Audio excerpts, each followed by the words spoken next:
Bien, es un privilegio estar con grandes amistades, con grandes amigos y llegar a la tierra de Andahuaylas, tierra bendita, en este proyecto de Camino al Éxito, donde escribimos la historia de las grandes mentes maestras y lo ponemos en digital para dejar un legado a las nuevas generaciones y las nuevas generaciones puedan tener lecciones de vida desde la experiencia de cada uno de nuestros grandes mentes maestras.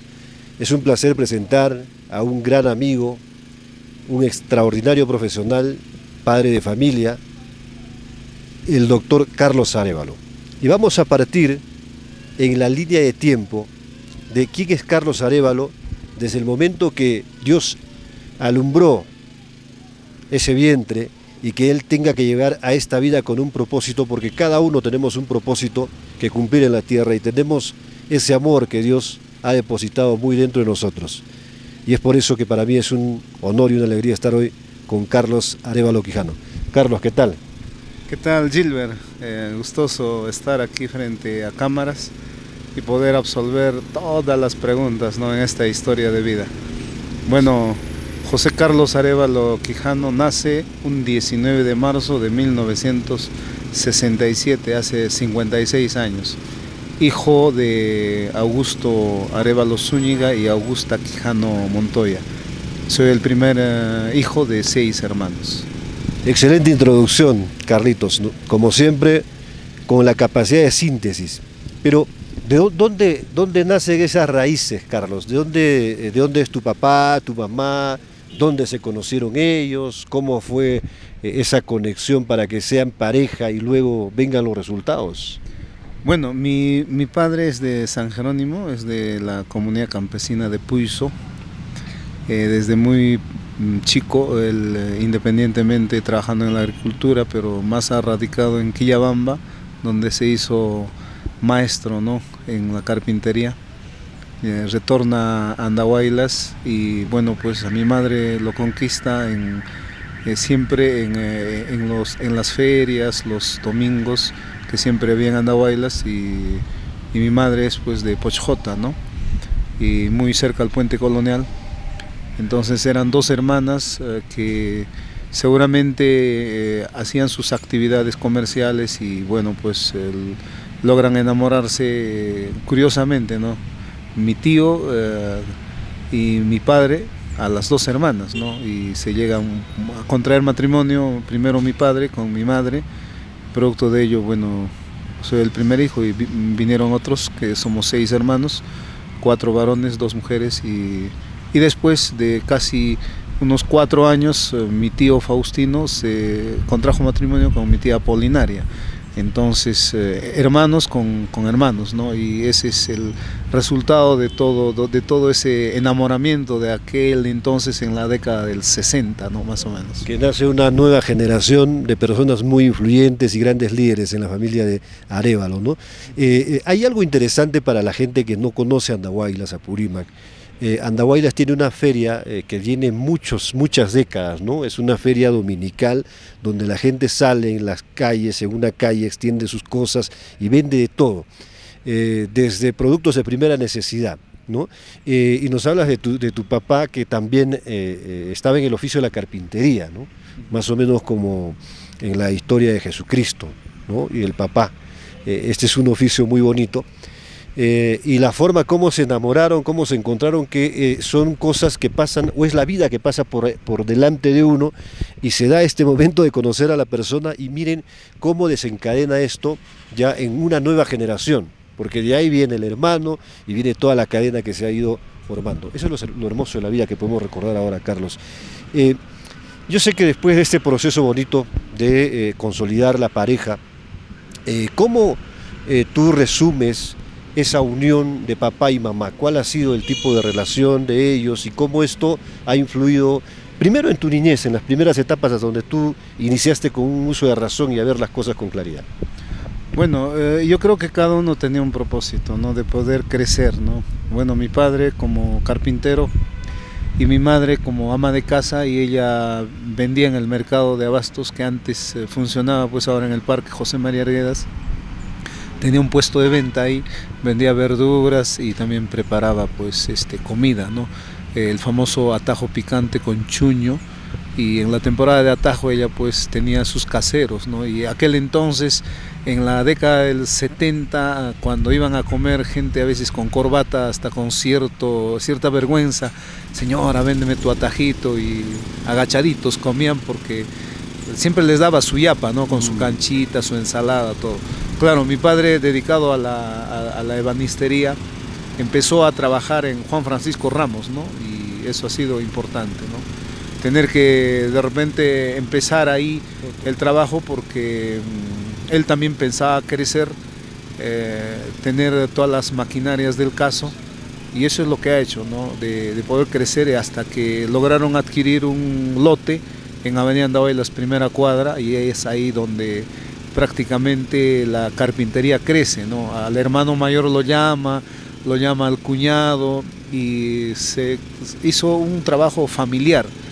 Bueno, yo dentro de esa niñez, cuando estaba en Juan Francisco Ramos, frente al 55006, funcionaba el jardín 08, y no era pues con el muro de ladrillo, sino era enmallado.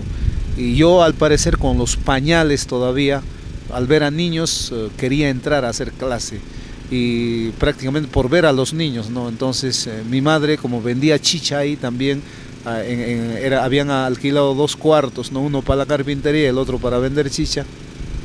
Me dejaba, antes no había, pues como ahora hay tráfico, ¿no? Y gateando, caminando, iría a ver y lo que jugaban, y hasta que la maestra se había dado cuenta de que era inquieto, y me reciben después de un mes para que yo vaya como alumno libre, a los 2 años al jardín, ¿no? Y durante ese año, a los 3 años, ya nos trasladamos a Avenida Andahuaylas por la compra de ese lote. Hicieron una casa de adobe, y bueno, pues esa casa ha estado hasta el año 2002, ¿no? Y ahora, bueno, pues ya lo han edificado 3 pisos, y la carpintería también lo trasladaron ya a lo que viene a ser pues Pochjota, ¿no? Pero en todo este trayecto, mi padre, en más de 50 años de ebanista, porque él se retiró ya casi a los 60 años de ejercer la ebanistería, ha hecho pues trabajos importantes en base al cedro, ¿no? De repente ha sido el carpintero que cobraba más porque valoraba su trabajo, y casi al 100% de la población de los profesionales de Andahuaylas, él ha podido hacer todos sus muebles, desde sillas, mesas, ropero, cuja, cómoda, todo tipo de muebles para la casa. Y a eso nos condujo pues a nosotros a poder apoyarle en la carpintería, ¿no? Yo como mayor siempre dispuesto a poder apoyar, y bueno, me convertí en el acabador, como se dice, ¿no? Para entregar el mueble, me enseñó a cómo preparar, por ejemplo, cuando él trabajaba, hagamos de cuenta, una cama, para que haga la entrega un fin de semana. Entonces me enseñaba pues cómo debo de lijar cuando la madera estaba lisa, o cuando también la madera, por ejemplo, es áspera o tiene contracciones, ¿no? Y cómo lijar con lija suave, cómo preparar, ponerle la base, luego cómo ponerle charol, en base al pedido del cliente. Entonces se acumulaban a veces fines de semana los trabajos, y me decía, ¿tienes tiempo? Claro, y ya pues para preparar, y recién empezaba a hacer la entrega de los muebles, ¿no? Y la verdad que me dio mucha satisfacción, porque en muchos domicilios de muchos colegas míos, inclusive hice el acabado en casa, por ejemplo, de muebles que han sido empotrados, closet, por ejemplo, y todos decían, pero nunca te hemos visto trabajar, ¿no? Bueno, no me han visto porque nunca ustedes casi seguido vienen al taller, ¿no? Y bueno, pues ahí, hasta que ya en algún momento, por las diferentes ocupaciones que he empezado a tener, ya empecé a alejarme también de la actividad, y bueno, pues él ya empezó a contratar también a otros maestros, pero me dio mucha satisfacción que todos sus trabajos pues han salido fuera de Andahuaylas, fuera de la región, inclusive hasta fuera de Perú. En Latinoamérica, han llevado a Europa, y eso es lo más importante, ¿no? O sea, era bien perfeccionista mi padre para poder enseñar, ¿no? La carpintería, y a muchos maestros ha enseñado, muchos que han trabajado con él hoy por hoy tienen su carpintería y son carpinteros exitosos. La verdad que no conocíamos esa faceta de Carlos Arévalo, porque a Carlos Arévalo lo conocemos por la radio, porque es un extraordinario profesor de educación física, es un profesional abogado de leyes. pero la parte de la faceta de la carpintería no. Y muchos decimos, si el papá tiene un producto, un modelo de negocio tan bonito, entonces ¿por qué los hijos no siguen, digamos, esos mismos patrones? Y es porque cada uno va encontrando su pasión en la mitad del camino, ¿no? Cada uno va teniendo pasiones distintas y a veces muchos papás, al menos en tiempos pasados, querían que los hijos hereden lo que ellos han construido, pero no siempre es el caso, Carlos. Sí, bueno, en un inicio él decía que tiene que aprender el oficio, ¿no? Nos han enseñado, en la carpintería se utiliza bastante la matemática. Puedes creer que he aprendido bastante la geometría en la carpintería, ¿no? En utilizar los trazos, por ejemplo, para poder sacar inclusive en qué momento uno tiene que hacer la espiga, hacer los trazos, ¿no? Y tenía una paciencia de enseñar. Entonces, donde me separa de la carpintería es cuando un día estaba realizando para las espigas y la broca empezó a girar, pues no, eso gira, y yo tenía una chompa de lana que se colgó y el biribiquí pues lo empezó a agarrar y me empezó a ajustar, ¿no? Y felizmente se atoró y se apagó. Entonces yo le decía, papá, papá, y él inmediatamente lo apagó la máquina y me había ajustado todo el pecho, todo lo había hecho y faltaba pues medio centímetro para que lo perfore pues mi abdomen, ¿no? Entonces él dijo, no, hasta acá nomás, tú no puedes ir más allá, mejor ponte a estudiar. Vamos a ver otro rubro, es donde ingreso pues al rubro de acabados, ¿no? Sí. Perfeccionando los muebles, dándole el acabado al duco, el acabado fino. El acabado fino, ¿no? Y ese acabado traía satisfacciones, ¿no? Porque cuando hacías el acabado había plata también, pues claro. Si no había acabado, no. Entonces, y yo veía, ¿no?, que él daba facilidades a sus clientes, no intervenía tanto en su negocio, hasta que un día yo le dije, ¿cómo haces tu trato? No, bueno, me dan el adelanto lo que tienen, ¿no? Y de ahí les doy a plazos para que trabajen un año, pero estás fracasando, le digo, en ese tiempo no es bueno. Lo que tú debes pedir es un adelanto del 30 o 50% y contraentrega el otro 50%. Pero si no funciona, va a funcionar. Vamos a ir conmigo y tú primero haces el trato y en la contraentrega, cuando entreguemos, vamos a decir que paguen al 100%. Entonces, en un primer mes no iba funcionando bien, pero a medida de que ya se empezó a posicionar y se puso más fuerte y dijo, no, señor, le estoy haciendo un buen trabajo, y empezó a funcionar bien. Entonces 50% adelante, 50% en la entrega y llevarle a domicilio, ¿no? Como tenía su camioneta, los llevaba a su domicilio, los instalaba, entonces el cliente quedaba satisfecho, ¿no? Y eso era lo más importante. Entonces ahí me valoraba, me decía, no, hijo, era necesario que esto, ¿no? Y otra anécdota, por ejemplo, mi padre terminó la primaria junto conmigo, y el no dominar la matemática en la cubicación de los pies de la madera, prácticamente él, un día que me dijo, voy a comprar madera en Salinas, y antes pues se hacía con madera de lambras, ¿no? El famoso aliso. El lambras es buena madera para hacer muebles, ¿no? Y puertas inclusive, y había conseguido lambras, y ya pues había llegado a cubicar ya casi más de 2000 pies, y yo llego pues, ¿no? Esa vez estaba estudiando ya los primeros ciclos en el pedagógico, y para ayudarle, ¿no? Y le digo, ¿y papá qué tal? No, ya acá ya he cubicado ya 2000 pies. ¿Ah, 2000 pies? Qué raro, ¿cómo va a haber acá 2000 pies? A ver, permíteme ver cómo has anotado. Y había anotado mal y era en beneficio del dueño de la venta. Entonces empezamos a corregir. Yo le dije, mire señor, en aras de la transparencia, vamos a cubicar de nuevo. Y prácticamente mi papá había cubicado a favor de él, ¿no?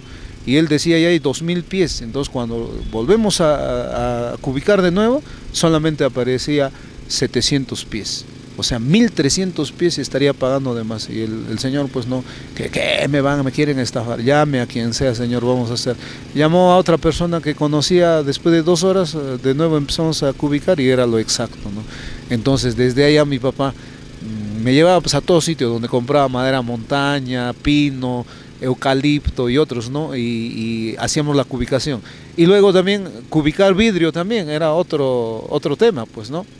Entonces, como él le gustaban los números, a pesar, mire, que la primaria terminamos juntos, él quería saber, ¿no? Y le empecé a enseñar en la calculadora, le empecé a enseñar esto se hace así, así, y asimiló. Entonces ya en algún momento solo era monitorearle cuando hacía la compra de la madera, monitorearle nomás y ya ejecutaba bien. Has hecho muy bien, le dije, ya no te has equivocado.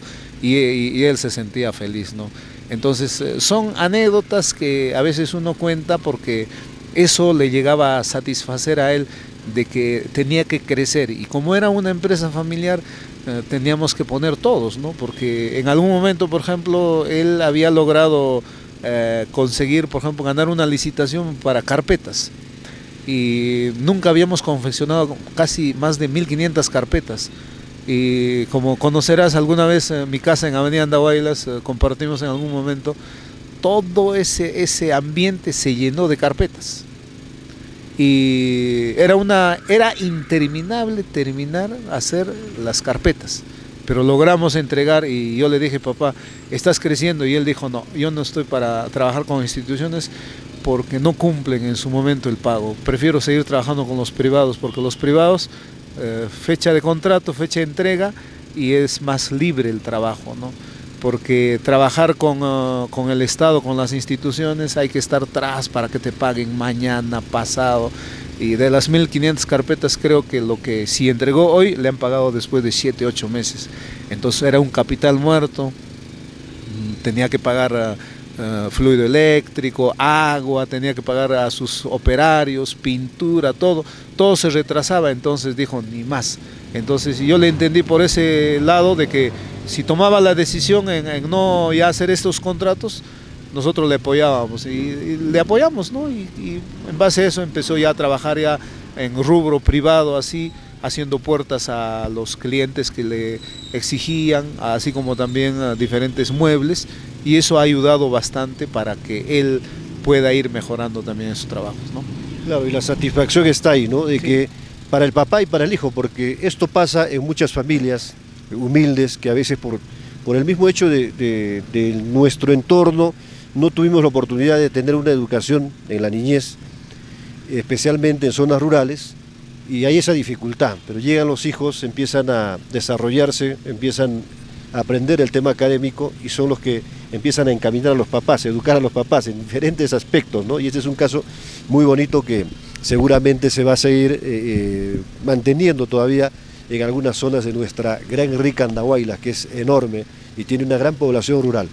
Carlitos, una linda lección el haber comprendido ese pasaje de tu vida en la carpintería, haber aprendido y enseñado con tu papá, y tener esto presente en estos momentos, porque nunca debemos olvidarnos de esas cosas, detalles que nos han marcado y que nos han construido, ¿no? Ahora, ¿qué recuerdas de tu mamá? Hemos hablado ya del papá, pero ¿qué recuerdas de tu mamá en todo este trayecto de tu vida?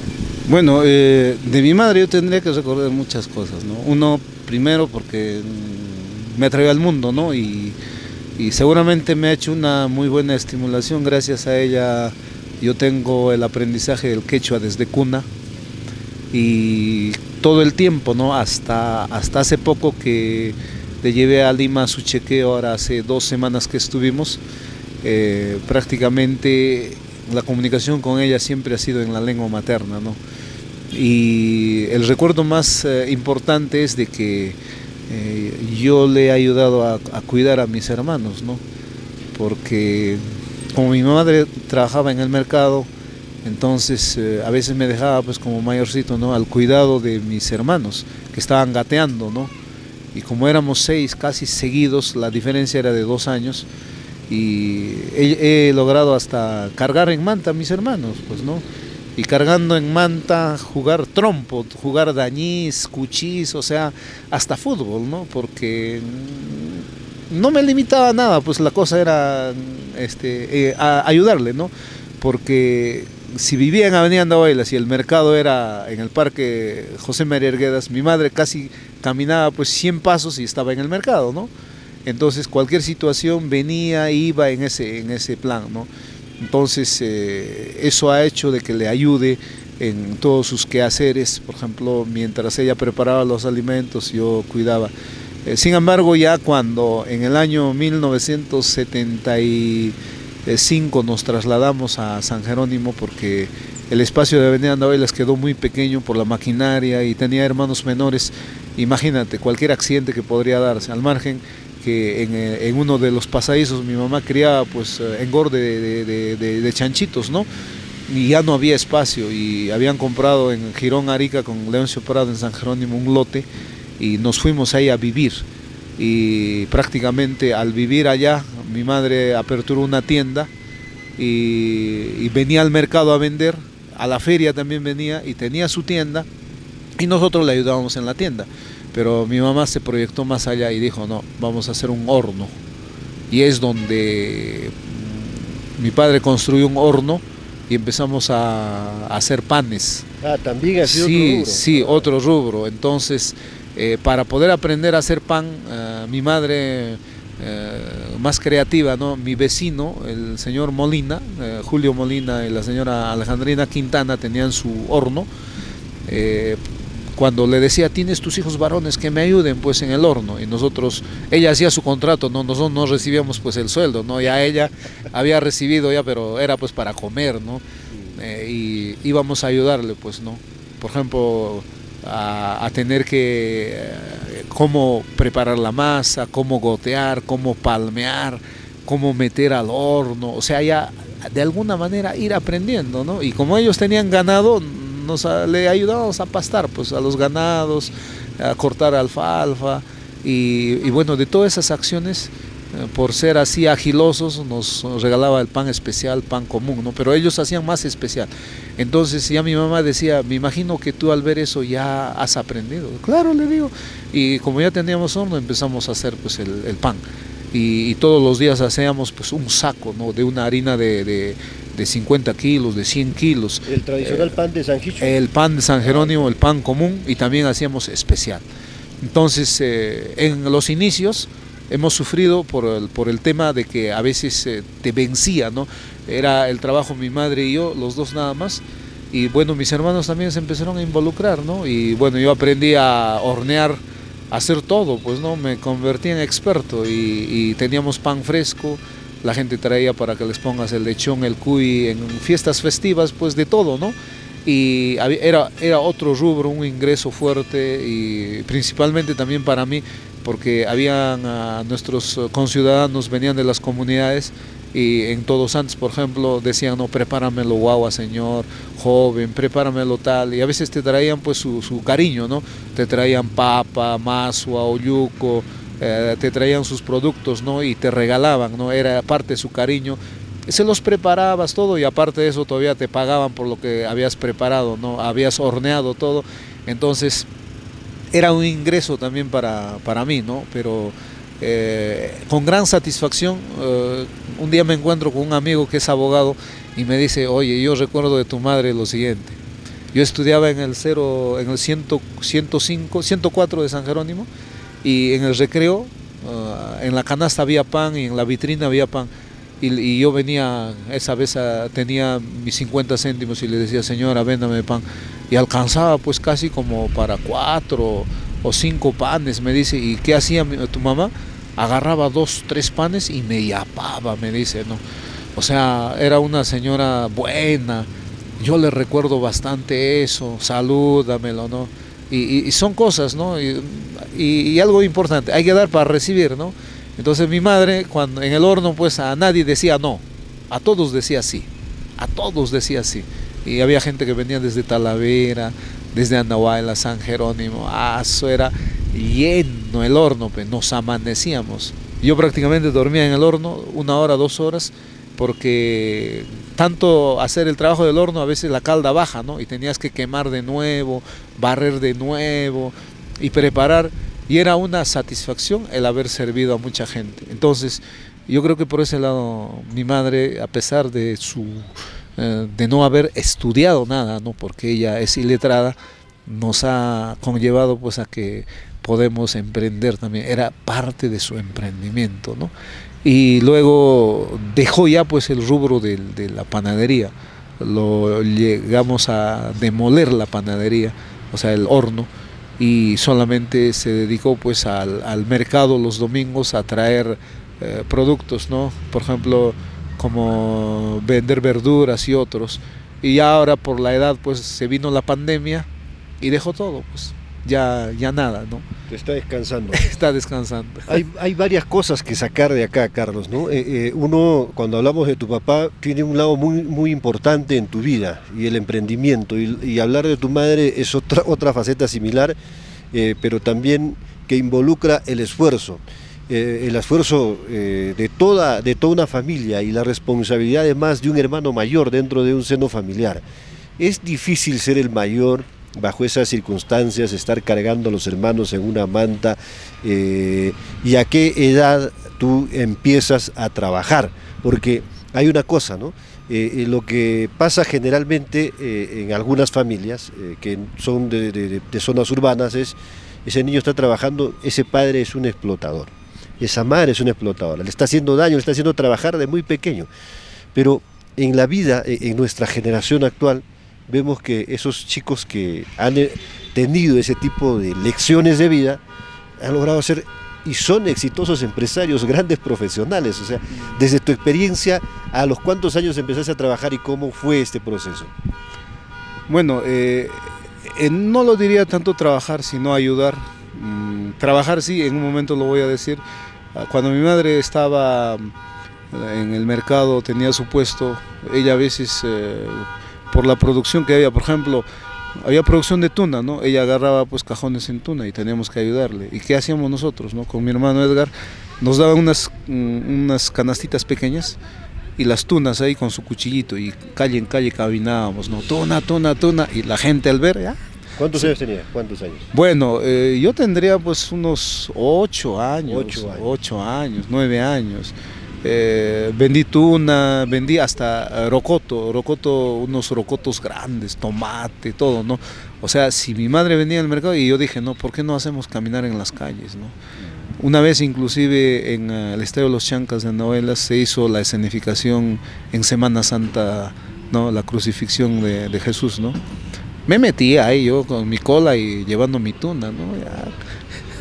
O sea que has emprendido desde 8 años. ¿Y qué lecciones te han dejado, digamos, estas actividades que tú dices un apoyo, pero en parte es rico, ¿no? Ayudar, y aparte que esto económicamente te ayuda a sostener a la familia. No, te sientes feliz al ayudar, porque de ahí vino ya el emprendimiento, pues, ¿no? Y dijo, y un día trajeron a la carpintería de mi papá un lustrabotas, y para que lo arreglen. Entonces yo le dije, papá, ¿por qué no hacemos una de esas? Y hizo, y yo agarré un betún y me puse a lustrar en la puerta del reloj. Y tenía clientes, full, gente con corbata, así, ¿no? Lo hacía rapidito, ¿no? En las mañanas, en la tarde. Eso trabajé hasta segundo año de secundaria. Después, como quería tener siquiera para algo, me metí así, metido. Antes habían las combis, estos servicios urbanos, antes eran esos Volkswagen, esos vehículos, y le dije a un señor, ¿no? Yo me acuerdo bien al señor Luis Almanza, un saludo desde acá al señor. Le dije, señor, necesito un cobrador. Claro, a ver, hijo, a ver, me hace una entrevista, ¿no? Y ya empezaba ahí, andaba ahí a San Jerónimo, ya era cobrador ya. Y me pagaba, pues. Y acá de Talavera me acuerdo del señor Chino Geri, también es su cobrador. Y me llamaba, pues, venía a mi casa, ¿no? Y a mi mamá le decía, está tu hijito. Sí, el mayorcito es bien vivo. Quiero que me ayude, no tengo cobrador. Ah, ya, me iba, pues así, me cacholeaba, ¿no? Por ejemplo, sábados, domingos estaba ahí, ¿no? Pero era una satisfacción, ¿no? Cuando ya en San Jerónimo estuvimos, ¿no? Ya no le ayudábamos en la carpintería a mi papá, y bueno, mi papá, mis tíos le decía, tengo 4 varones y si hay algo que les ayude, normal, ¿no? Ustedes me dicen. Entonces había para aporcar, pues, ¿no? El famoso Jaime y Cutipay, ¿no? Y nos llevaban pues a Jaime, Cutipar, maíz, lo propio también papa. Y nos íbamos ahí a los laimes, ¿no? A diferentes zonas. Y nos pagaban, nos daban nuestra arroba de papa, maíz, traíamos, y feliz con eso, ¿no? Y ¿a dónde no he ido? ¿No? He ido hasta Caquiabamba, ¿a dónde? No me acuerdo de otros sitios, sus nombres que hemos ido, así cuando estábamos ahí jovencitos de 12, 13 años, y con una satisfacción, la verdad de que Eso nos ayudaba a fortalecernos bien, porque nos estaban educando también a trabajar, pues, ¿no? A ganarnos el pan del día con nuestro sudor, y eso era lo más importante, ¿no? Tener también tu platita, también tener, ¿no? Y cuando reunías decías, ¿no? Mamá, papá, tengo esta mi platita, ayúdeme a comprar. Pues, ¿qué quieres que comprarte? Ah, yo quiero comprarme un pantalón, una camisa, un zapato, ¿puede alcanzar o no? Y sonreía, pues yo sabía que no alcanzaba como para comprarse algo bueno, y ellos aumentaban, ¿no? Y decían, no, pero este es tu esfuerzo, ¿no? Yo creo que ha sido importante, ¿no? Para formarnos como persona. Realmente, Carlos, hermosas lecciones de vida, mucho aprendizaje, mucha gente que no habla de estas cosas, pero recordar estos momentos son mágicos y únicos, y no avergonzarse de cada cosa que puedas hacer y que puedan sumar en tu familia, y es algo bonito que además construye mejores personas, y a veces todo está en uno, en querer hacerlo, en querer aprender, y no limitarse absolutamente a nada, y los resultados se ven después. En la parte académica, ¿cómo fue ese proceso? ¿Hubo jardincito, no hubo jardincito, la escuela, el colegio, después llegaste al instituto, la universidad, estudiaste la carrera que soñaste? ¿Cómo así? Educación, ¿por qué alguien te dijo estudia esa carrera? ¿O viste que alguien lo hacía y te pareció que era lo tuyo? ¿O era lo único que podías encontrar en ese momento? ¿Cómo fue desde la etapa de los primeros inicios en la parte académica? Bueno, como te decía, ¿no? A los 2 años yo quería ir al jardín ya, pero hasta con pañal, ¿no? Queriendo, y bueno, me reclutan, creo que después de un mes, como alumno libre, y ya bueno, a los 3 años ya oficialmente en el 08, que antes funcionaba en el 06, en Mallado, y luego ya pues en su local. Estudié en el Jardín 08 Nuestra Señora de Loreto hasta los 5 años, ¿no? A los 6 años en el Divino Maestro 55005, ahí terminé la primaria, la secundaria en el Juan Espinosa, soy de la promoción 83. Y la verdad es que en primaria mi maestra me formó una disciplina, pero hasta no más, ¿no? Y yo creo que esa base ha sido importante para entrar a secundaria. En secundaria he tenido una docente de comunicación bien exigente, de que en todas las lecciones, todas las clases tenías que aprender los poemas, tenías que escribir bien. Entonces eso marcó algo importante para escribir en algún momento, ¿no? Y yo tenía una velocidad de escribir, o sea, cuando explicaba, tomaba nota, y el cuaderno de 100 hojas que pedían para mí era chico, ¿no? Utilizaba 2, 3 cuadernos, porque todo lo que explicaba el profesor, la profesora en cada curso escribía. Y mis compañeros al ver eso, ¡ay, qué bacán, compadre! Acá lo tienes todo lo que ha explicado, todo, préstamelo ya. Bueno, algunos, acá esa vez no había tanto ni fotocopia, nada, ¿no? Y ellos prestaban, y en el momento de los libres, en el receso, leían mi cuaderno para que den su examen, ¿no? Al final mis cuadernos empezaron a desaparecer, porque algunos compañeros que se desaprobaban pues se lo llevaban y decían, oye, pega tu cuaderno ya. Ya no necesitas cuaderno. Yo ya no necesitaba cuaderno, pues no, pero ha sido importante. Ahí es donde, cuando estuve en 4º año de secundaria, mi papá con mi mamá, ¿no? Los dos, me llamaron a un diálogo ahí en la sala de mi casa, y me preguntaron, pues, ¿qué quieres estudiar? Entonces yo le dije, mira, yo quiero estudiar con todo lo que había leído, todo, inclinarme para ser hombre de leyes, ¿no? Estudiar Derecho. Entonces, ya, perfecto, no hay ningún problema. Y te estoy hablando del año 1981, porque yo en el 83 termino el colegio, ¿no? O sea, en 3er año. Y bueno, mi padre se puso pues mal, estuvo mal. Le hicieron su operación de apéndice, luego la vesícula, se le vino así complicando, mal, y hasta que un día me dijo, mira hijo, me siento mal, yo cuánto quisiera apoyarte. ¿Y dónde quieres estudiar? En Lima, le dije, ¿no? Yo quiero postular a una universidad pública. Y bueno, yo en Lima tenía mis tíos abuelos, y ellos decían que venga acá, normal, ¿no? Pero como era mayor, era también una responsabilidad, ¿no? De que cómo iba a estar mi padre, ¿no? Y bueno, allá se podría hacer trabajar y estudiar. Y ahí es donde el pedagógico José María Argueda se apertura el año 84. O sea, cayó a pelo, ¿no? El 83 terminó y el 84. Y mi padre me dice, pues no, mira, vaya estudiando mientras, y yo sé que va a ser una oportunidad, ¿no? Y ahí también se presentó una oportunidad inclusive para postular a la escuela militar tenía un amigo, ¿no?, de mi padre, que era su promoción, le había dicho: a tu hijo normal lo colocamos, ¿no? Y con esa ilusión, ¿no? Y el tema es de que yo era bajito, medía solamente 1,65 m, ¿ya? Y aquel entonces pedían pues la talla de 1,67 y 2 centímetros. Uno tenía que crecer, ¿no? Sí puedes crecer normal. Entonces yo dije, mejor me voy a poner a estudiar en el pedagógico, ¿no? En el pedagógico le entré una pasión, empecé a estudiar educación física. Terminé la carrera en 1987, yo termino la carrera, pero ya desde el año 86, 87 trabajando ya, porque me dieron contrato en el Virgen del Carmen y empecé a trabajar ahí. Terminando la carrera el año 88 acá en Virgen de Fátima, que era su nombre original, porque ese colegio ahora, que es el PIA, su primer nombre era María Jimena, y le cambiaron a Virgen de Fátima y luego a Próceres de la Independencia, era colegio de mujeres. Entonces, para ganar más estudiantes en la competencia con el Gremar, crean pues Próceres de la Independencia, y bueno, dentro del ranking estaba dentro de los primeros 3 lugares de estudio, y podías escoger la plaza donde quieras, ¿no? Entonces, como no me habían ubicado, en contrato me dieron acá en el Fátima, ¿no? Ahí enseñé durante el año 89, y en el 90 me logré nombrar pues en el Belén de Osma y Pardo, ya como docente nombrado desde el 90, que trabajé hasta el año 2015, ¿no? Sin embargo, como había estudiado en el pedagógico, la ley era una forma de poder ir avanzando para sacar pues el bachiller y la licenciatura.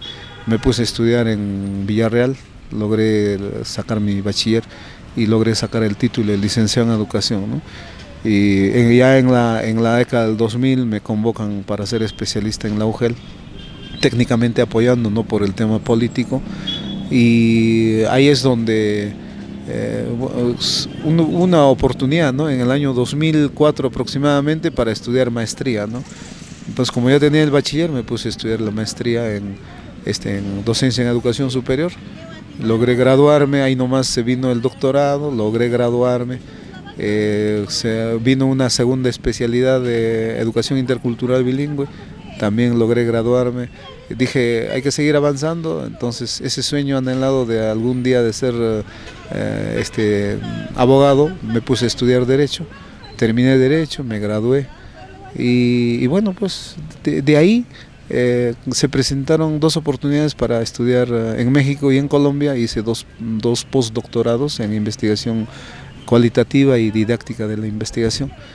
Y últimamente ahora, antes de inicio de la pandemia, de manera presencial, estudié pues una maestría en lingüística quechua y educación intercultural en la Universidad de Huancavelica, ¿no? Entonces, con todo ese pergamino, pues logramos seguir intentando en algún momento conseguir una plaza en la Universidad Nacional José María Arguedas. Sin embargo, trabajando en el Belén, yo ya trabajaba pues en la Universidad Tecnológica de los Andes como docente de quechua, y enseñaba educación intercultural bilingüe, y en la UNAJMA como contratado trabajaba desde el año 2010 para adelante, y se presentó las oportunidades, y tratando de siempre presentándome para los concursos, ¿no? Y hasta que, bueno, pues logré en el año 2018 nombrarme, primero como auxiliar, luego otra vez hubo convocatoria, y bueno, mi perfil alcanzaba pues para ser docente principal, y ahora actualmente soy docente principal a tiempo completo. Y cuando te juntas con académicos, empezamos ya a producir libros, artículos científicos, y esas cosas han ayudado para ir avanzando, ¿no? Y bueno, actualmente pues estoy laborando en la universidad. Y indicarte que ayer y antes de ayer estuve en una ponencia con la Universidad El Bosque y la Universidad Pedagógica de Colombia, desde Andahuaylas, en un simposio internacional. Ya hemos participado en eventos internacionales, nacionales, como ponente, como organizador, y en la universidad pues hemos pasado ya varios cargos. He sido presidente del Tribunal de Honor, he sido también director de Defensor Universitario, he sido director del Departamento Académico de Educación y Humanidades, he sido también director de la Escuela Profesional de Educación Primaria Intercultural, y este año hemos fundado el Movimiento Universitario Arguediano Kachkaniragmi, el MUAC. Soy parte de ese movimiento y logramos hacer una agenda para lanzar pues a la rectoría la lista 1, y ganamos, y actualmente soy secretario general, y dentro de esa lista pues postulé como decano, gané las elecciones y actualmente soy decano de la Facultad de Ciencias de la Empresa en la Universidad Nacional José María Arguedas. Bueno, todo un pergamino maravilloso, felicitaciones Carlos, creo que de eso trata esta experiencia de camino al éxito, en esta vida de tiempo, todo suma en la vida, ¿no? Y empezamos desde el final, acabas de decir, estar con académicos me permite a mí hacer otro tipo de cosas, y eso justamente es lo que ocurre en la vida de cada una de las personas, depende en qué entorno vives, con quiénes te relacionas, vas a enriquecer más tus conocimientos y vas a poder lograr tus sueños juntos. Otro tema que rescato de todo lo que has contado, nunca hay que abandonar el sueño, porque no abandonaste ese sueño inicial, tú dijiste yo quiero ser abogado. Se presentó la oportunidad, no se dio el momento por diversos factores, sin embargo nunca se apagó la luz de esa esperanza de que pueda consolidarse la carrera de derecho, de ser un abogado y exitoso con todo lo que requiere la ley en nuestro país. Pero más allá de eso, ahora siendo parte de una Casa Superior de Estudios que forma a nuevos líderes, y con todas estas experiencias, Carlos, es distinto, ¿no? Transmitir una enseñanza, una lección, a de repente ser muy superficial, sin vivir, sin haber pasado por esa hoja de ruta que te pone la vida, el destino, no tienes esa conexión con las personas, y eso hace diferente a Carlos Arévalo, y que logre en tan poco tiempo consolidarse como un profesional exitoso, además en una Casa Superior de Estudios. Ahora quiero hablar de algo que puede ser pequeño o también puede ser grande, que sé que sigue haciendo latir tu corazón y que es algo de parte de tu vida, que es la radio. ¿En qué momento Carlos Arévalo llega a la radio? ¿Cómo así? ¿Qué pasó? ¿Qué le influenció a estar en la radio? Porque tienes un programa que también tiene un legado muy grande, donde llevas, no ahora a los chicos de la universidad, yo desde que pude verte, tratas de llevar a los chicos desde el colegio, incentivarles a que puedan utilizar los micrófonos, a dar a conocer lo que piensan, a compartir, a crecer. ¿Cómo nació la radio? ¿Cómo llegó a tu vida, a esa etapa de tu vida? Bueno, el tema de la radio llegó por algo especial, ¿no?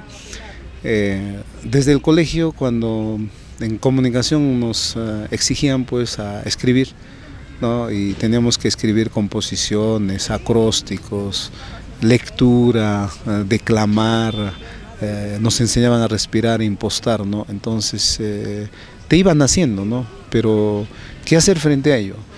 Frente a ello yo tuve la ocasión, ¿no? de querer postular para estudiar pues ciencias de la comunicación, ¿no? O sea, era otra faceta después de terminar el derecho, estudiar. Pero ya cuando llego al pedagógico, en el año 1984, que empecé a estudiar, en el 85 se empezaron a funcionar los clubes, club de periodismo, ¿no? Entonces yo me inscribí al club. Entonces yo pensé que en el club de periodismo alguien me iba a guiar, ¿no? Un tutor, un profesor, pero no había nadie, ¿no? Entonces vino ahí un docente y nos dijo, a ver, los que están en los clubes, lo único que van a hacer es de que sean creativos y tienen que programar. Yo le dije, yo estoy en el club de periodismo. Entonces, hijo, ponte a hacer periódico mural. Puedes hacerlo hablado o también el periódico escrito, ¿no? Entonces yo le dije, profesor, voy a hacer las dos cosas. Y solo empecé a armar pues una editorial, noticias internacionales, nacionales, regionales, humor, todo, ¿no? Y lo pegaba, y eso quedaba 15 días, ¿no? Y yo me ponía el autor porque yo lo había hecho, ¿no? Y un lunes me programaban para hacer pues periódico hablado, ¿no? Y ya pues pasaba a hacer el periódico hablado. Ahí es donde que en el año 85 aproximadamente, ¿no? Un día me encuentro con Baltasar Guillén, ¿no? Romaní, que en paz descanse. Tenía su programa Actualidad Deportiva y él me dice, oye, Carlos, ¿podrías comentar algo? Ah, ya, perfecto, normal, ¿no? Y como cuando uno estudia la carrera, pues comentas, ¿no? El deporte, listo, ya como si nada, ¿no? Y vino a mi casa, me dijo, oye, si escribes algo, mándame, ya, perfecto, listo. Y ahí me habría escuchado en algún momento pues Erasmo Galván, que tenía su programa, y me dice, ¿por qué no me llamas? Y yo empecé a llamarle, ¿no? Y mis llamadas se llamaban desde cualquier punto, ya, o sea, desde cualquier punto, ¿no? Y a la gente le gustaba, pues, ¿no? Yo desde cualquier punto, entonces utilizaba la línea telefónica y desde cualquier punto, y me querían dar más espacio, ¿no? Entonces, uno, por la coherencia, porque yo redactaba y no era pues de que todo lo hacía de lo que mi memoria me decía, sino redactaba para que haya una hilación, impacto, claro, un buen guión, ¿no? Entonces, aquellos años. Entonces ahí es donde ingreso pues, ¿no? A la radio en el año 1986, ¿ya? ¿Cómo ayudar, no? Le ayudé a que en paz descanse Germán Peralta Aldazábal, le ayudé a Baltasar, le ayudé a ¿cómo se llama? En este caso a Erasmo, y ahí es donde nace pues una radio La Voz, ¿ya? Y el señor Fuentes, le digo, pues no, mire señor, quiero sacar un programa. Ah, ya, perfecto, listo. O sea, el señor no dudó y empecé a sacar un noticiero. Entonces se llamaba, ¿no? La Voz en la Noticia. ¿A qué hora era ese noticiero? Ese noticiero era pues en la mañana, ¿no? ¿A qué hora? Exactamente. Exactamente a las 6:30 hasta las 8, ¿no? ¿Ya? Y luego cambié de horario también en la tarde, era mañana y tarde. Entonces, justamente yo estaba sacando mi cuenta, ¿no? Cómo es que he empezado y ahora hay 37 años que ha pasado y empecé un 4 de mayo. Y nunca he festejado que este año es mi año, nada, nunca. Entonces ahí nace la propuesta de ir operando hasta las perillas en Radio Andahuaylas, ¿no? En Radio La Voz, todo metido. Me aventé a transmitir hasta partido, ¿no? De fútbol, de vóley. Como había estudiado era más fácil, ¿no? Entonces habían partidos en el Club Social y la radio funcionaba pues detrás de la casa del maestro, ¿no? Entonces con cable nomás jalaba y todos los partidos que había de básquetbol desde las 6 de la tarde lo transmitía pues hasta 1 de la mañana, así, ¿no? Entonces ahí no había teléfono, nada, como era directo. Y la gente que a mi costado venía a comentar, les entrevistaba a todos y la gente le empezaba a gustar. Pues, oye, qué bacán, que debe ser tu programa, que esto, que aquello, ¿no? Y ahí es donde nace, pues, ¿no? Un poco al ver de repente la familia Ripa, Rómulo, ¿no? me invita y me dice, oye Carlos, ¿no quisieras trabajar en Radio Panorama? Ah, claro, ¿no? Si hay alguna oportunidad, bacán sería, ¿no? Entonces me dieron, ellos tenían una AM, todavía radio AM tenían AM y AFM. Y en AM pues me pusieron, ¿no? Como quien dice, pruébate todavía, ¿no? A ver cómo, canchéate, ¿no? Claro. Pero sin embargo, todos los que hacían radio en Andahuaylas me dejaban sus noticieros. Por ejemplo, Nicanor me dejaba su noticiero y yo se lo dirigía. Erasmo me dejaba, o sea, todos me dejaban y yo se los dirigía. Todos. Entonces, uno ya iba ganando ya espacio, ¿no? Ahí, y hasta que ya pues con programa propio, ¿no? En la mañana empezamos con Tribuna Libre, pero antes todavía tenía otro nombre, antes de Tribuna Libre se llamaba Síntesis Regional de Noticias, se llamaba Síntesis, ¿no? Pero bueno, trabajamos ahí, por un desentendido de Panorama me alejé durante 2 años, trabajé inclusive hasta en la radio de Gui. Su actual radio, por ejemplo, en esa su actual radio funcionaba pues ahí en ese jirón de César Vallejo, y mi horario era en la mañana también así. Y desde un inicio yo sí, desde el año 86 le empecé a meter quechua. O sea, el formato era quechua, ¿no? Y aquel entonces, cuando yo hablaba con Gui, decía, no, el quechua no vende, ¿no? Y yo o sea, no tenía una visión, y ahora como el quechua, y ellos ahora dicen, son radio quechua, ¿no? Entonces, yo fui el pionero en meterle quechua en el noticiero, ¿no? Con lo que estaba yo estudiando, empecé a tener convenios con Red Quechua Perú, con Aler Satelital, la Red Quechua Satelital, y con los amigos. Inclusive tengo una credencial internacional, ¿no? de haber hecho trabajos con ellos, ¿no? Y hasta que nos empezamos a empoderar por todo el tema, muchos amigos en mi programa nacieron programas, por ejemplo, Hablemos de Economía, ¿no? Aníbal Serrano, Panorama Deportivo, soy el fundador de Panorama Deportivo, he ido a transmitir partidos de fútbol a lo largo y ancho del territorio nacional, ¿sí? Inclusive llevando de repente a muchos jóvenes para que me ayuden. He dado oportunidad a mucha gente y cada vez nos íbamos empoderando. Las firmas nos llamaban y nos decían que bien, es que les hacíamos vivir un formato distinto, ¿no? Y bueno, pues ahí hasta que hoy por hoy nos hemos posicionado, ya CPI nos da pues en la competencia en la mañana, ahí a nivel nacional ya se cuenta, hay casi como 28 emisoras, y si, estamos siempre peleando la punta, ¿no?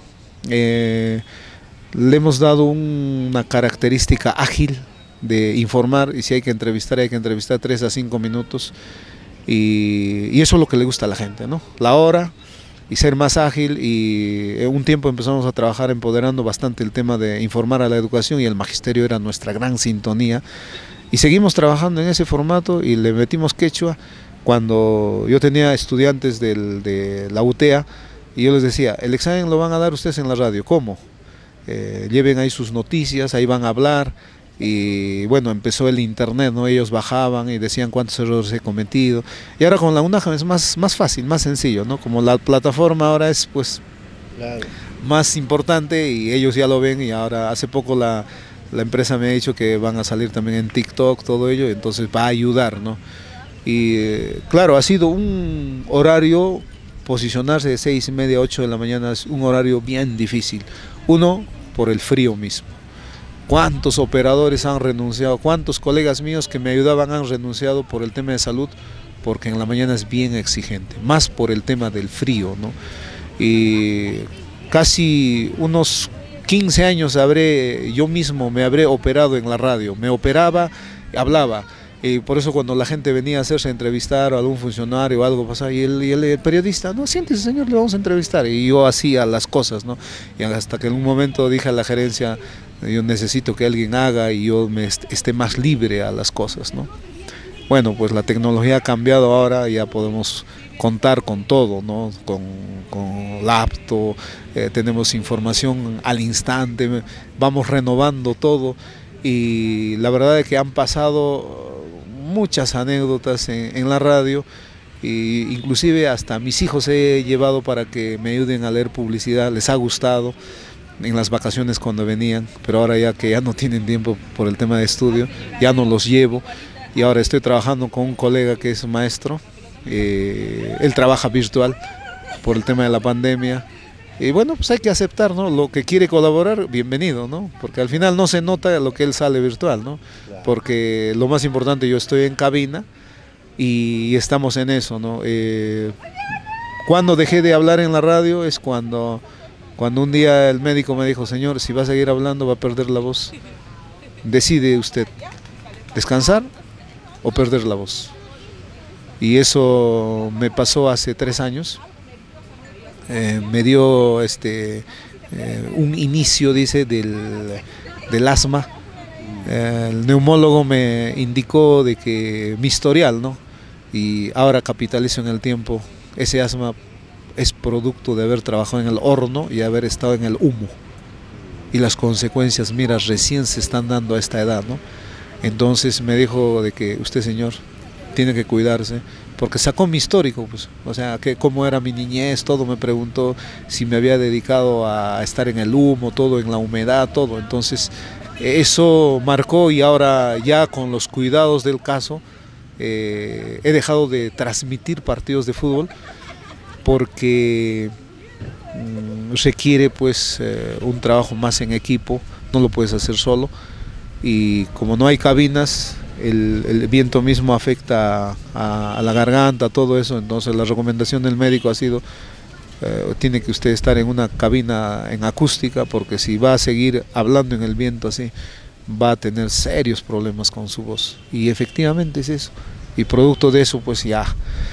Sin embargo, ese es el tema de la radio, Pero en el tema de televisión... también televisión, a ver. Sí, en el tema de televisión yo ingresé a trabajar en la década del 2000.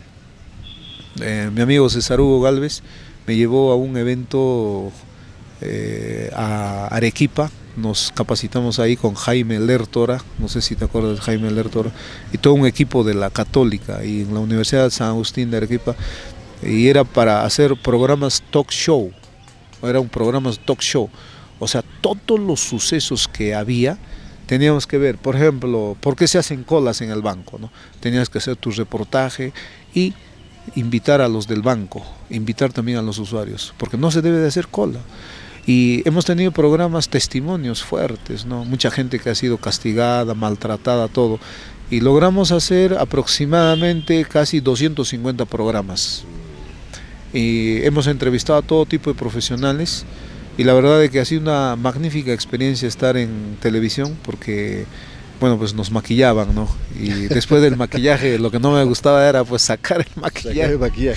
Pero ha sido algo importante, ¿no? Yo a mis invitados, por ejemplo, tengo una anécdota, invité a un abogado, y yo le había dicho, mire señor, trabajamos nosotros con 6 luminarias de 1500 y no venga bien abrigado. Entonces el señor que había venido estaba con el bibirí, mire, la camisa, encima el chaleco, estaba el saco de terno y encima todavía su abrigo y con corbata. Y como el programa era en vivo, porque habían programas en vivo, empezó en los cortes a sacarse uno por uno, casi termina desnudo. Yo le dije, cosas que pasan, ¿no? Pero una bonita experiencia, la televisión ha sido, y bueno, pues ya de ahí nos propusieron hacer, pero ahora como salimos en televisión y radio ya es usual para nosotros, y eso ha marcado y nos ha abierto más puertas. Estar en la radio y la televisión nos ha abierto más puertas. ¿Por qué? En el estudio mismo, para estudiar la maestría, el doctorado, el postdoctorado, o sea, la facilidad con que tenemos, y justo me decían, señor, usted tiene una facilidad de poder hablar y convencer, ¿no? Y algo más es usted. Yo trabajo en un medio de comunicación. ¿Para qué decías eso? Ya te tenían ya... La televisión es respeto, nueva entonces, ¿no? ¿La televisión es nueva? ¿O? ¿De cuál? De tu experiencia. Mi experiencia en el 2000, ¿no? En el 2000. Claro, en el 2000 y lo dejamos, pues, ¿no? Aproximadamente unos 5 o 6 años de ahí ya no hicimos más televisión. Y ahora ya por el Facebook estamos haciendo Andahuaylas Televisión, ¿no? Una plataforma digital, nada más. Claro, nos invitaron los propietarios de Chanca Visión para sacar un programa, pero producir televisión es bien caro. Sí. Es bien caro y se requiere más personal, ¿no? Más inversión. Por lo menos acá en Andahuaylas es un mercado que de repente no responde a las expectativas. Carlos, la verdad que ha sido todo de lo de la radio, la televisión, también otra experiencia bonita, y lo que siempre yo me preguntaba es cómo hace Carlos, ¿por qué buscó ese horario? Pues te pregunté el horario de 6:30 a 8. Aparte de que tienes que tener una disciplina única, porque no vas a la radio a las 6:30, tú estás en la radio a las 6 de la mañana o hasta antes, tienes que preparar y tener toda la noticia, ¿no?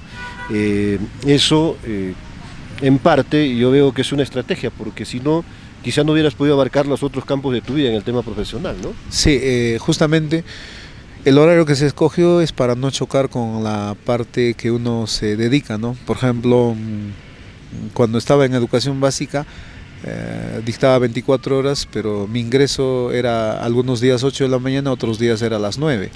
Entonces yo tenía que buscar un espacio donde no se mezclen las cosas. Y también el empleador no me diga, usted señor se está dedicando a dos cosas, ¿no? Pero nunca he tenido ninguna llamada de atención, ni nada, ni verbal, ni escrito, nada. Entonces escogí ese horario porque era un horario expectante, dinámico. Claro, yo todas las ediciones siempre lo cierro a medianoche. Entonces normalmente a veces me acuesto a 11:30, 12 de la noche, ¿no? Pero a las 5 hay que estar ya. Claro. En estos 37 años, ¿no? Ya es una disciplina. Y si hay alguna información, por ejemplo, a veces muchos dicen, no, pero uno va a la radio y te tienen que entrevistar. No. Eso era hasta la década más o menos del 90, donde tú podías dejar un espacio, pero ahora no, ahora está todo cerrado, o sea, se tiene que sacar cita, ¿no? Porque ya todo está agendado, ¿no? Y cualquiera diría, pero ¿cómo está agendado? ¿No? Es que ahora hay más movimiento. Ahora hay más, de repente más información que compartir, ¿no? Y hay que hacerlo cada vez más divertido. Tampoco te vas a pasar entrevistando a una persona durante una hora, ¿no? Sino informar. Entonces, ese horario ha ayudado pues a no chocar con el trabajo y exclusivamente a dedicarse en el tema de la radio, y ha traído buenas satisfacciones. Un horario que de repente a mucha gente no le gusta escuchar, pero en el tiempo nos ha dado la razón de que ese horario es un horario de competencia. Y se ha convertido en el mercado un horario de competencia, porque tú ves en la tarde no hay competencia, en la tarde hay 3 noticieros, 2, y otro horario de competencia es en hora de la tarde. Entonces, un tiempo yo ingresé en la década del 2010 más o menos, a competir en la tarde, pero a hacer un noticiero de quechua. Y arrancamos, hemos trabajado casi 4 o 5 años, pero ¿cuál era el soporte?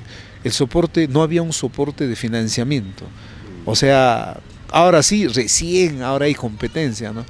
Y luego nosotros en el formato ya en la mañana le sacamos el quechua, pero a partir de la siguiente semana vamos a ingresar por el tema de la universidad, porque a mis alumnos siempre los llevo a cabina, o también llaman, y eso ha ayudado bastante para poder mejorar de repente la parte oral de la lengua originaria, y yo creo que eso les está ayudando bastante. Entonces, conclusión, horario expectante, bien competitivo, bien ameno, es en horas de la mañana, y hay que ir con todas las ganas pues de poder informar a la población, y creo que eso estamos haciendo durante estos 37 años. Muy bien.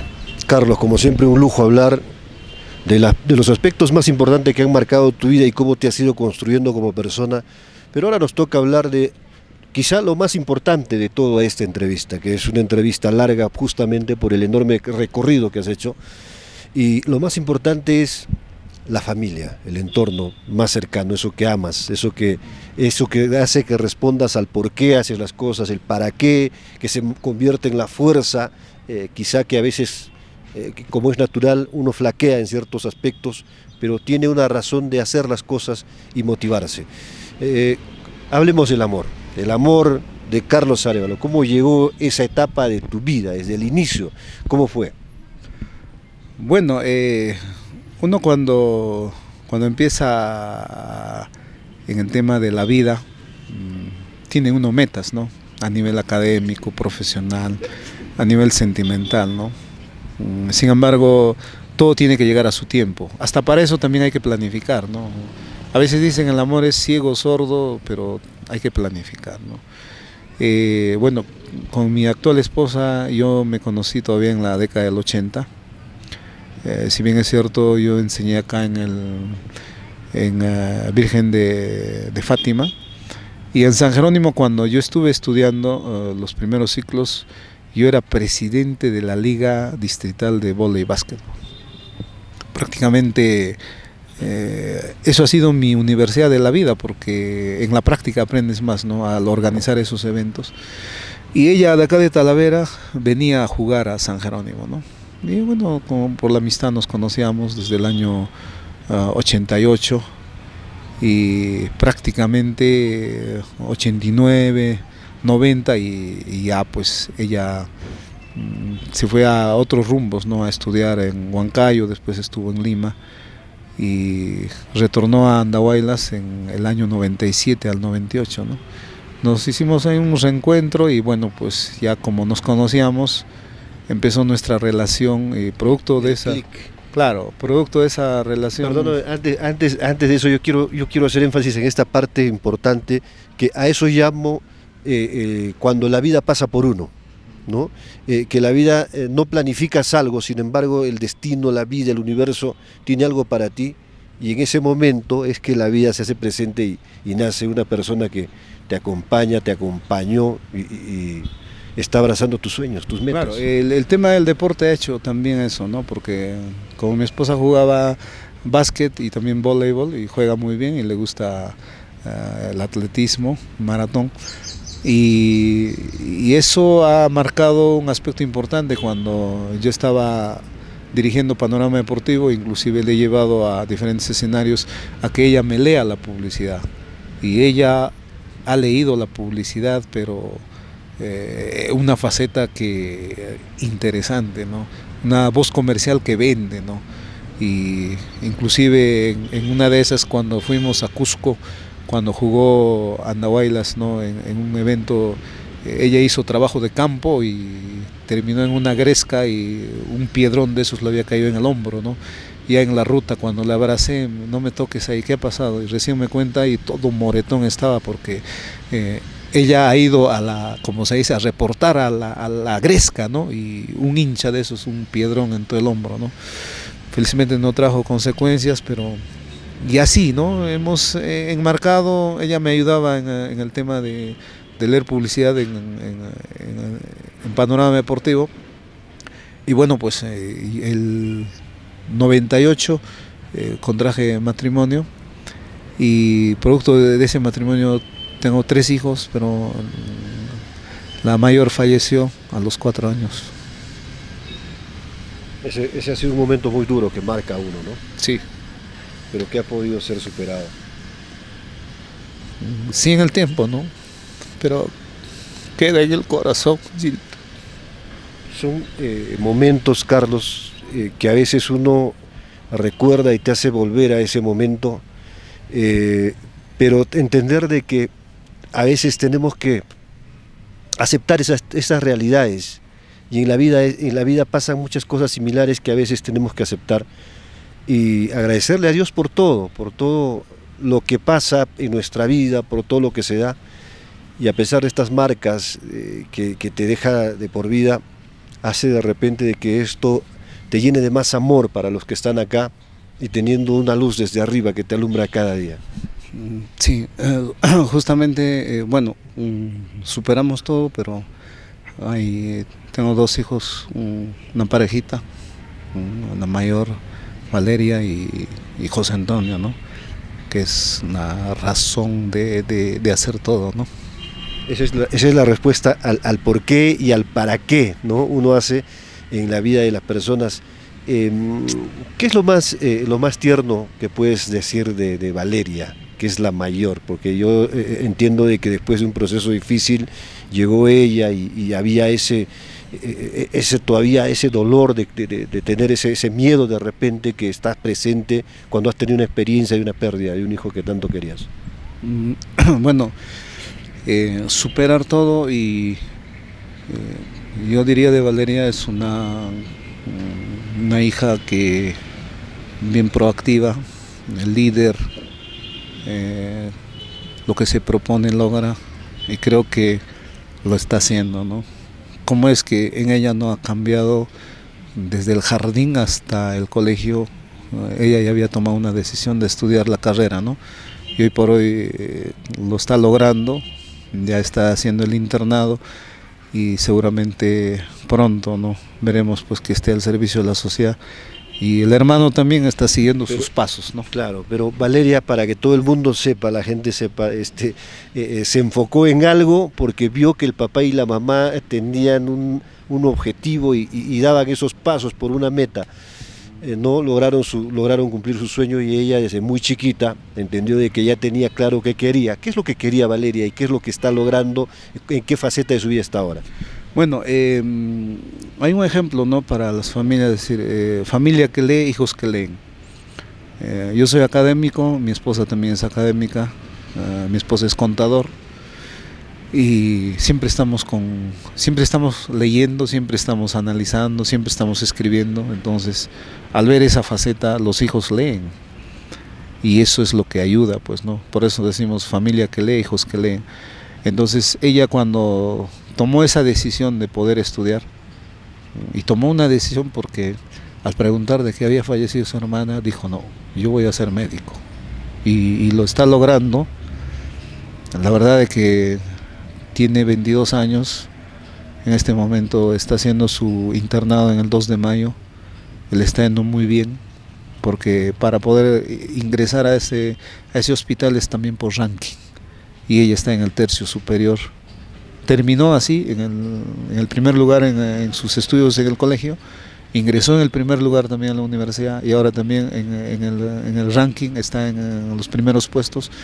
y eso le ayuda pues a seguir, y ese mismo ejemplo está siguiendo también su hermano, ¿no? Claro, nosotros le hemos enseñado pues mucha disciplina, ¿no? Y la disciplina que le hemos enseñado es mediante el deporte. Mi hija ha sido campeona regional macro en natación, ella es experta en natación, te nada los 4 estilos, es deportista, juega baloncesto, juega voleibol, es una chica bien disciplinada. Igual también su hermano, ¿no? Su hermano igual también es campeón en natación, ¿no? A dónde no ha ido, y también en ajedrez. Entonces eso ha ayudado bastante, ¿no? Y al ver pues que nosotros en todo momento estamos estudiando y siempre se llevan el ejemplo, ¿no? Dicen, mi papá nunca termina de estudiar. Y eso es efectivamente, ¿no? Porque cuando uno ya es académico, docente universitario, se presentan otras y otras facetas, hay que seguir estudiando y estudiando, ¿no? Entonces ellos han visto eso y quieren surgir, quieren salir para adelante, y creo que si han tomado como ejemplo, eso para mí es una gran satisfacción, una gran satisfacción. Bien. Realmente, Carlos, siempre es rico, como dije a un inicio, una entrevista muy bonita, y que lo van a ver tus nietos, y de repente los nietos de tus nietos, porque eso se trata de escribir la historia en digital de las grandes mentes maestras. Gracias por esto, y que esto sirva como un ejemplo de fuerza, de emprendimiento, de camino al éxito para nuevos emprendedores, de que uno cuando se propone algo lo logra, y que la consecuencia de lo que hacemos está favoreciendo a los que más queremos en nuestro entorno, que son los hijos. La verdad que muy orgulloso de tenerte como amigo, de tener esa amistad contigo, pero hay algo más de Carlos Arévalo que no hemos dicho. Carlos, tú has escrito libros. Ah, sí, hemos escrito libros, y bueno, para mí los libros son como los hijos. ¿De qué tratan los libros?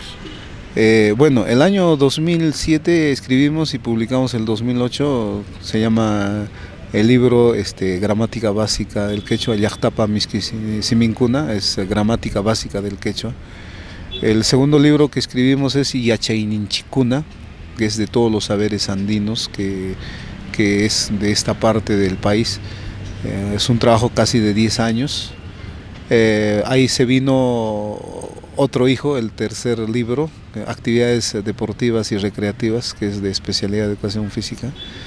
Ahí se vino otro libro, ¿no? La historia de mi institución educativa, que lo hemos hecho para la UGEL. De esa vino otro libro, ¿no? Erimarizum, ¿ya? Que es también gramática intermedia del quechua. Y luego viene Taripaicuna, que es un libro de investigación en quechua puro, ¿no? Y finalmente ahora hemos publicado hace poquito, se llama Quechuanchic, ¿no? Aparte de esa, hemos trabajado también para libros a nivel de investigación, ¿no? Son investigaciones en cualidades e investigaciones que es un libro, y luego vienen capítulos de libro, ¿no? Que hemos trabajado ya a nivel para lo que es universidades, ¿no? Y los artículos científicos, ¿no? Tenemos ahí artículos científicos en base de datos importantes, tenemos en WOS, tenemos en Scopus, tenemos en Cuartil 1, Cuartil 2, 3, 4, ¿no? Y actualmente somos docentes RENACIT, estamos en el nivel 6, el nivel 6, y de acá a un mes vamos a pedir la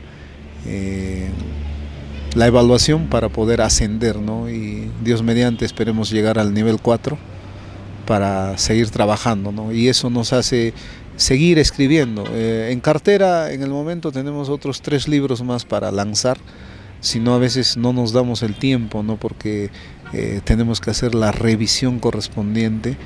Y bueno, pues la publicación siempre es uno de los factores, ¿no? Porque tienes que a veces agarrar pues como se dice, el dinero de la familia, ajustarte para poder publicar, pero estamos viendo de repente un financiamiento para poder salir, ¿no? Y algunos amigos nos indican de que yo te financio, y eso es importante, ¿no?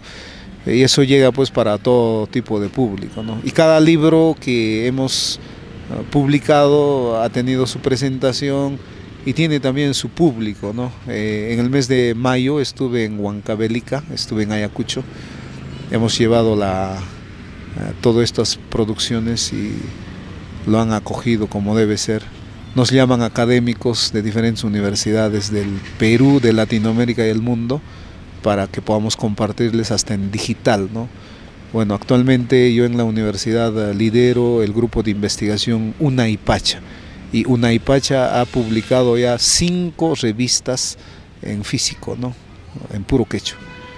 Y estamos ahorita por la producción número 6 y estamos trabajando en ello académicamente. Y como te diré, Gilbert, estoy saliendo de una ponencia de un simposio internacional que hemos hecho para la Universidad del Bosque y la Universidad Pedagógica de Colombia. En esta ponencia hemos trabajado sobre la enseñanza de la lengua originaria como segunda lengua, desde Andahuaylas para el mundo. Y eso es lo que nos convoca, pues. Hace poco estuve capacitando también a los docentes en Chicmo y he vuelto al pedagógico José María Arguedas, de lo que era estudiante egresado de 1987, he vuelto en el mes de julio a hacer una capacitación a todos los docentes en el uso de base de datos para poder publicar artículos científicos. Y la verdad es que mis colegas, ¿no?, lo han acogido bien. Claro que ya es una generación nueva de docentes en el pedagógico, pero me han presentado como exalumno y les he llevado pues libros para regalar a su biblioteca. He regalado libros a las municipalidades, acá Talavera, el exalcalde, ahora alcalde provincial, inclusive me entregó una resolución de felicitación. Estamos regalando a instituciones educativas cuando los solicitan, y de esa manera nosotros contribuyendo pues a que se pueda fortalecer mejor. Y hemos trabajado también pues con la Dirección Regional de Educación de Apurímac, lo que es el trabajo pues del quechua para todos, la currícula hemos trabajado. Entonces eso nos abre espacio para seguir conversando de los espacios académicos, tanto de producción de textos, de congresos, de simposios. Todo ello es una satisfacción importante, Gilbert. Sí, la verdad que mucho pergamino ahí en el camino. Carlos, ¿cuántos años de vida? Tengo 56 años. 56 años, promedio de vida, si es que Dios nos permite, 80 varón, 85 mujer, dependiendo si es que hemos descubierto el ADN que nos va a permitir más, el ADN longevo, ¿no? Nos permite vivir más tiempo, y tiene que ver con la parte física, la parte de la alimentación, como lo dice el gran Tony Robbins, y creo que muchos van a lograr encontrar ese ADN longevo. Carlos, agradecerte por estas ricas herramientas que conocimos hoy y que vamos a seguir compartiendo. Quisiéramos encerrar esto con 2 preguntas. Una, de todo lo que todavía en algún momento quisiste hacer, algo más importante en tu vida, ¿qué es lo que no has podido lograr hasta ahora? Lo que tanto anhelas pero no has podido consolidarlo por diversas razones. Bueno, ejercer el derecho en la defensa. Sin embargo, el derecho a mí me sirve para actuar dentro de la función pública, ¿no? Por ejemplo, ahorita como soy decano y se tiene que utilizar bastante leyes, participo del Consejo Universitario, de la Asamblea Universitaria, tienes que utilizar leyes. En todos los cargos que he pasado de especialista tienes que utilizar leyes. He sido inclusive, por ejemplo, presidente del Tribunal de Honor, tienes que actuar con leyes. He sido presidente de la Comisión de Procesos Administrativos Disciplinarios de Docentes en la UGEL, tienes que actuar con leyes. Entonces, creo que en algún momento ejercer, ¿no? Ejercer pero al 100%, ¿no? O sea, dejar de lado la docencia, dejar todo y hacer la defensa, ¿no?, al quien lo más necesite, ¿no? Claro que siempre vienen amigos o personas así, y cuando hacen alguna consulta nosotros les damos alguna guía en cómo debe de seguir todo ello, ¿no? Entonces siempre nos dicen, ¿no? ¿Y por qué no nos haces la defensa, ¿no? Entonces yo, dentro del código de ética de la función pública y la deontología, sería mal hacer la defensa porque yo estoy dentro de la función pública.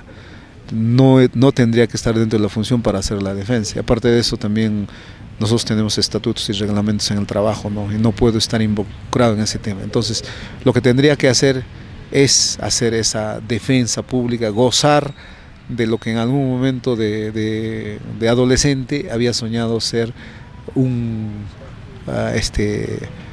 abogado.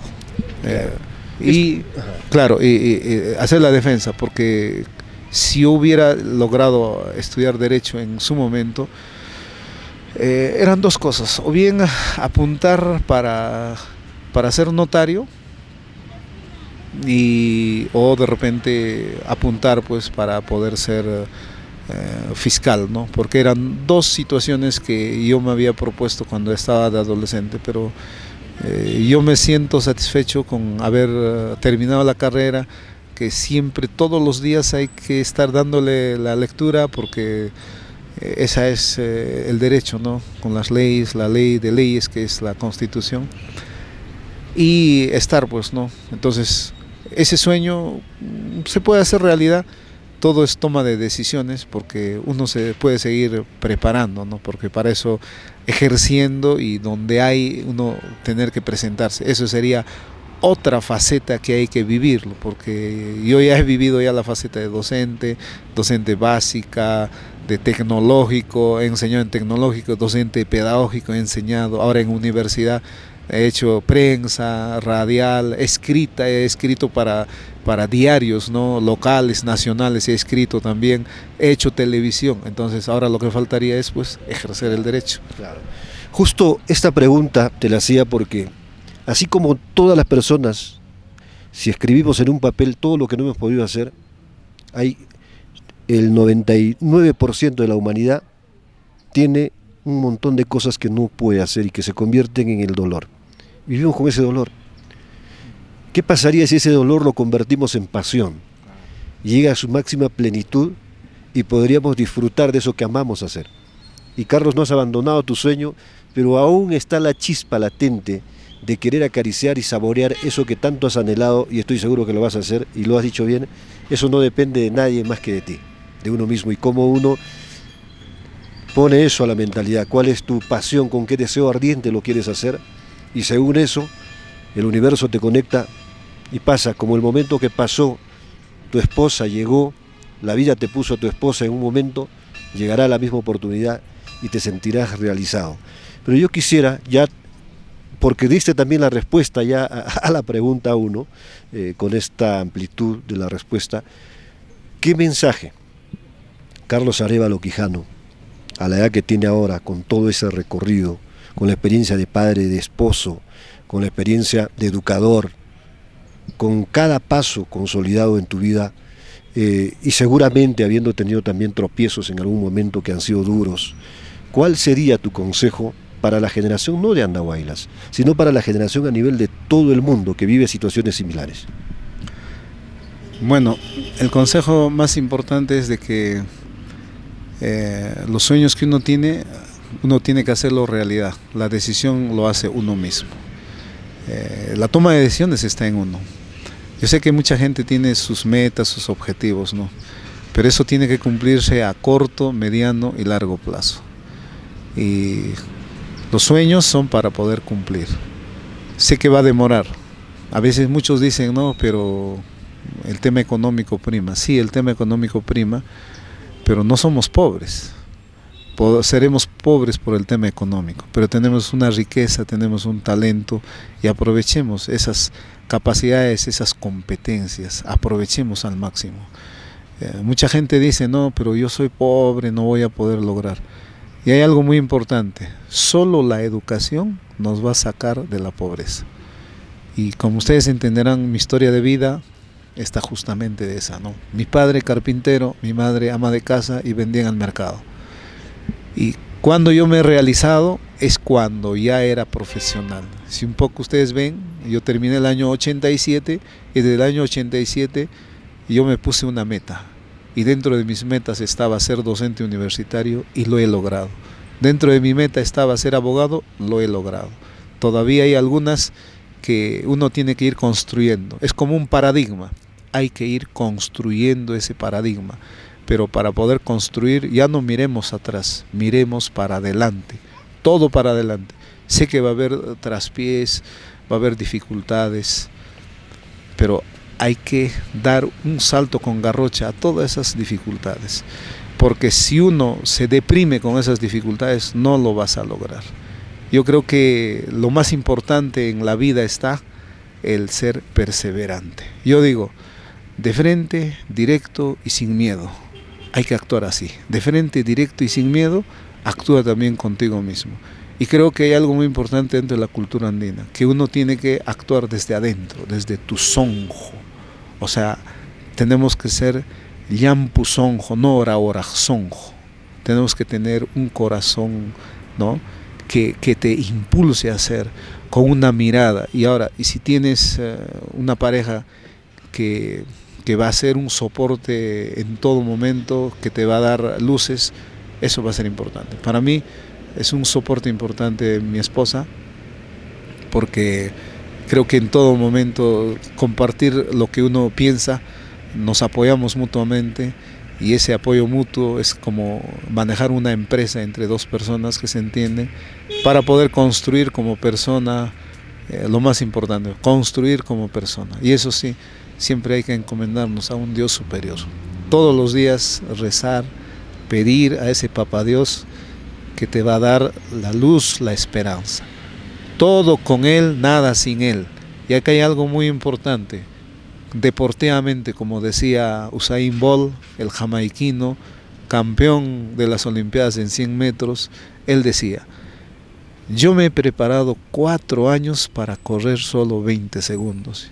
Y hay mucha gente que a veces en una semana o en un mes claudica. Y creo que Bolt tiene razón. 4 años se ha preparado todos los días para correr 20 segundos y ha logrado y es campeón olímpico en 100 metros. Uno no tiene que desmayar, uno tiene que prepararse día a día y es un reto. Cada día es una nueva historia y creo que si tú quieres hacer una buena historia y llevar como ejemplo que tus hijos te sigan ese camino, tienes que darle con buenos ejemplos. Y yo digo a las familias, familia que lee, hijos que leen, hay que enseñarle valores y van a ser hijos exitosos. Y creo que eso es lo más importante, debemos ser un modelo y para hacer ese modelo no debemos de desmayar. Por eso yo digo, Haile, Haile, ¿no? Que viva nuestros padres que nos han enseñado esos valores, a pesar de que no han tenido la educación que uno quería, sin embargo en esa cultura de crianza nos han conducido para ser buenos hombres. Y eso es lo que estamos demostrando, ser buenos hombres y nuestros hijos también seguramente heredarán también para que sean buenos hombres en esa cultura de crianza a las nuevas generaciones. Muy bien, Carlos, muchísimas gracias. Todo con Él que está ahí arriba, todo con Dios, nada sin Él. Un bonito regalo.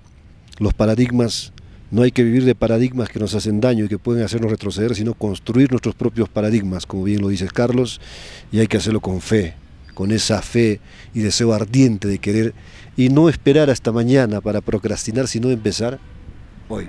Sí, hay que empezar hoy, y yo quisiera decir lo siguiente en la lengua materna. Ojiguna paniguna.